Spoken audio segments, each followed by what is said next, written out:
Hey, hello everybody. Let me tell you what happened. One of my favorite followers on my Sunday show asked me if I ever had naan bread. And, I was like, what? Naan bread? I thought she was talking about something that's, like not really bread, naan, N-O-N. I'm like, no, I never had naan bread. So, then she explained what it was, and I was like, I don't think I ever had it. But I was mistaken. I've had this many times. In fact, I actually made it before. I just didn't know that it was called naan bread. But anyway, it's almost exactly the same as pita bread. It's very close. The only difference is the yeast. The yogurt. Pita bread doesn't have yogurt, but I'm sure you could put yogurt in pita bread if you wanted to. Why not?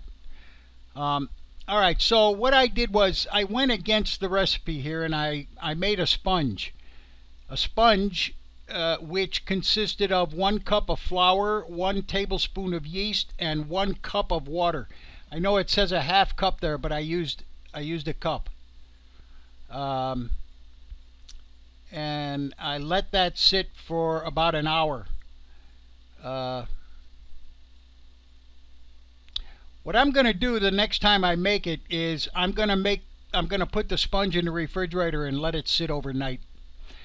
I have to add an extra cup of flour. The recipe there is it's totally screwed up. I screwed everything up, but it came out really, really good. But at the end, I'll go through the recipe again. The recipe. Yeah. All right, so there. Now I'm adding in the salt, the yeast, the melted butter, 1 teaspoon of sugar, and I put in 1 cup of flour in the beginning there. Okay, so what we have in there right now is 2.5 cups of flour, but it actually needs 3.5 cups. I don't know if I had it written down wrong, or I don't know what happened, but don't worry, it comes out perfect. But it's just a little bit wacky right here. Okay, so I'm going to put that in the machine for 5 minutes.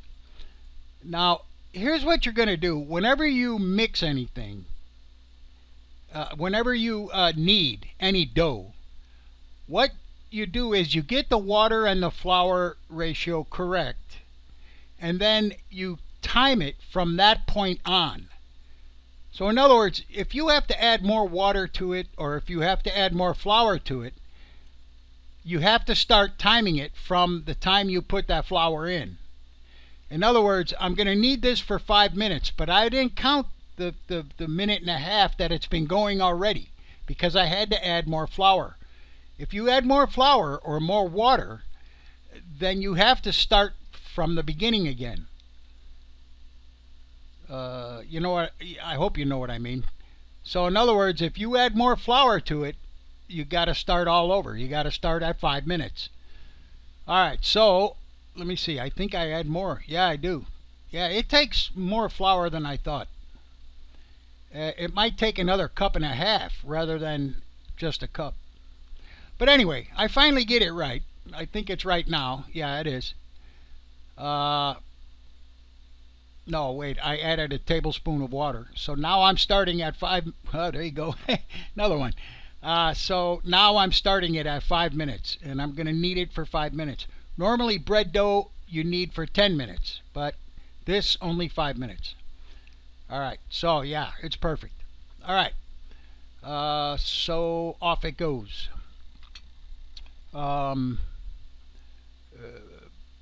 What I have in there right now is I'm going to say I have 4 cups of flour, 1 teaspoon of salt, 1 tablespoon of yeast, 2 tablespoons of melted butter, a half cup of yogurt, plain yogurt, 1 teaspoon of sugar, and that's it.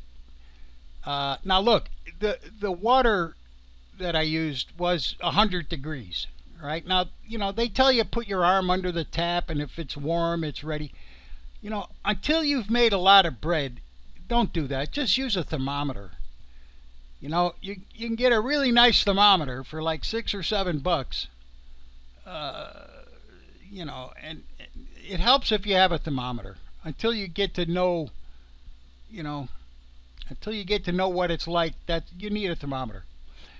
Also, I'm making some strawberry little pies, and you also might want to pick up what they call a tomato shark. If you're going to get a thermometer, get a tomato shark.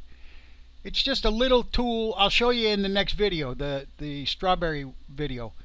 It's a little tool that takes the stem out of the tomato. That little part where the stem was. I don't know what you call that thing, but it's a part that just digs that out. It's also very good for cleaning strawberries, to take the green off the strawberry. The tomato shark is perfect for that. All right, now here we go. The dough is ready. 5 minutes. I'm going to add a little oil into the bowl. I'm going to put the dough in, then I'm going to add some more oil on top. I'm going to show you this proof box that I made. It's perfect. You don't need to put anything on top of this now. You don't need to put a wet towel or nothing. You just put it in the proof box and it's perfect. If you're considering making bread, get a proof box. I'll show you. It's coming up here. It's very easy to make. All you need is a box. Pretty much. There. Okay. Now you can see I have a thermometer in it. Alright, anyway, it's a box. Okay. I don't even know what came in it. I can't remember. Oh, I think a baby came in it. Yeah, that was it. Yeah. It was still alive, too. They shipped it overnight. He was hungry as hell, and he needed a diaper change, but it was okay. But anyway, there. I made it big enough so that a cookie sheet would fit in it perfectly. Look at that. Man, it's perfect. So in other words, I looked for a box that, that would fit. Okay, now look, if I'm doing 2 cookie sheets, then I just take these little plastic cups and I stack the other cookie sheet on top of that one, and man, it really works. It really works out. It's a very good little box, I'll tell you. All right, and what I do is this. I put the box on top of the stove. When the oven is on, the oven is vented through the back burner on the stove. It's an electric stove. I'm not sure about a gas stove. I'm not sure if it works the same way, but on the electric stove, it's the oven is vented from the burner in the back. You could feel the heat coming out. So what I do is I put that box on that back burner. I close the doors. And I mean, the thing is absolutely perfect, The thermometer's in there just to make sure that, it doesn't get too hot. If it does, just put something on top of that back burner. Put a plate or something on it so it distributes the heat better. Oh, there you go. That thermometer there. Those are, I can't remember exactly how much. $6 or $7. I don't remember. And when you buy one of those, get a tomato shark along with it. I'll show you, like I said, in the strawberry video, I'll show you the tomato shark. All right, there it is. It's doubled in size, okay? Now what you want to do is you want to punch it. You want to get the air out. And then divide it up. I think I ended up with eight breads, and then I had one little small one. So it was actually 9, but one was kind of small. All right, so yeah, there's my hand. All right, there we go. All right, now what you're doing is you're getting the air out of it. Okay. Now with normal bread, what you would do now is you'd put that into a bread pan or 2 bread pans, and then you would proof it again. You would proof it twice. But with this naan bread, no, you don't. You don't proof it twice. You only proof it that one time. Break it up into portions that you want, whatever size you want, and then I'm just going to let it sit for like a minute or two just to get it to relax a little bit, because you want to roll it out. You know, you want to roll it with a rolling pin. So in order to get it to roll, because it's dough, you know, a dough wants to return to the shape it was. So in order to get it to roll, I'm going to let it sit for, like I said, a minute or two just to let it relax a little bit, and then it'll roll a lot easier. Okay, I think, what do I have there? 6, 7, 8. Yeah, I ended up with 8 big ones and then one kind of small one. All right, now what I'm doing there is I'm just, you know, taking out more air that's inside. You know, I'm kind of tightening it up a little bit. And like I said, after a minute or two, it's going to relax and it'll be a lot easier to roll with the rolling pin. You know, sometimes dough can be pretty tough and you really can't get it to work, you know. But if you let it relax, it's a piece of cake or a piece of dough. Alright, so, you know, there are so many things you can do with this bread. I mean, it's, you know, it's endless. You could use herbs, you know, chop some herbs up, put them in the dough. You could do chopped onion. You could do cheese. You could, you know, watch, I'll show you. When you roll it, you could put some cheese in it and then fold it over so that the cheese ends up in the middle. You know, you don't want the cheese to hit the pan because the pan is very hot. I'm using a cast iron pan and it's very hot. You know, when they make this bread, you know, when the natives make this bread, they use those stone ovens and they flatten it out with their hand and then they smash it up against the ceiling of this oven. I know you've seen it on National Geographic. There, now look, now if you put the cheese on and folded it and then roll it again, you'd have the cheese in the middle. Also, you could do, like I said, onion, peppers, herbs. You could do meat. You know, there's just so much you can do with it, you know. Anyway, like I said, when they cook them in stone ovens, and the oven is very hot. So, you know, part of this bread is almost burnt. You know, I mean, it's black.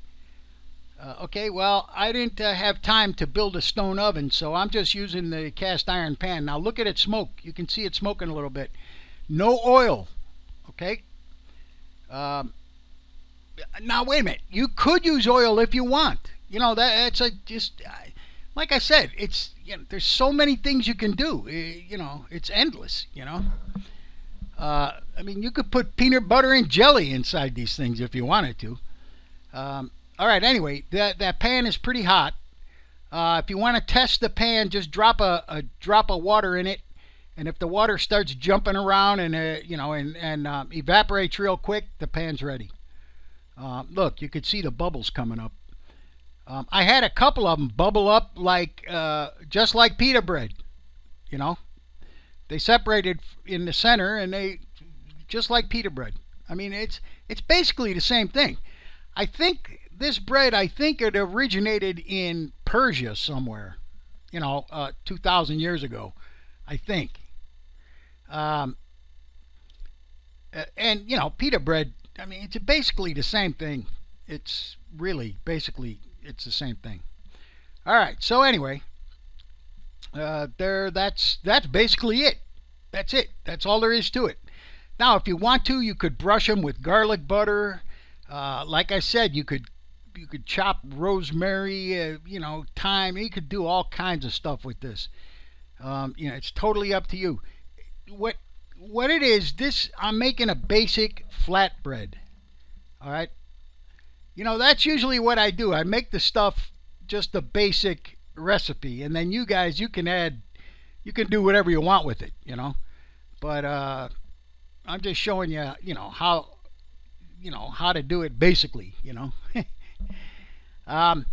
Like I said, normally when they do it in the stone oven, it turns black. You know, it's the burn part gives it its flavor. However, the sponge gave this one a lot of flavor. You know, I mean, I don't want to burn it too bad. You know what I mean? But the sponge, like I said, that will give you a different flavor to it. So basically, there it is. That's it. I like them. They're good.